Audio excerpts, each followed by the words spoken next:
Thank you very much for having me.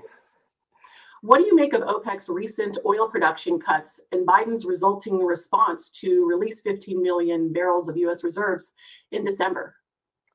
Um, well, I like to look at the bigger picture, which is basically one big mess.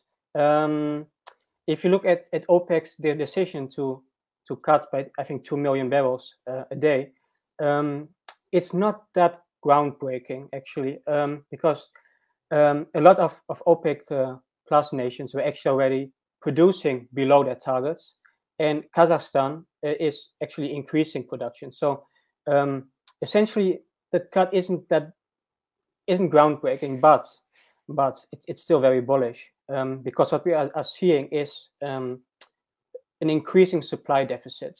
Um, in the US, production has pretty much peaked, even though you see some improvement in the Permian basin and in other shale plays.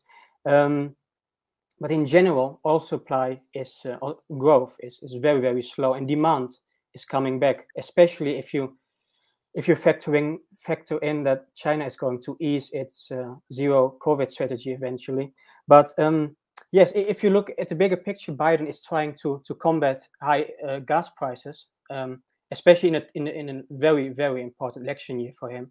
And if you look at certain swing states like Nevada and Arizona, gas prices are way above average, and releasing oil, well, I mean, it increases supply, but it doesn't solve the situation. Eventually, the Biden administration will have to buy back these barrels, and they aim to buy it back in the low 60s, 70s per barrel, but I don't think that's going to happen anytime soon.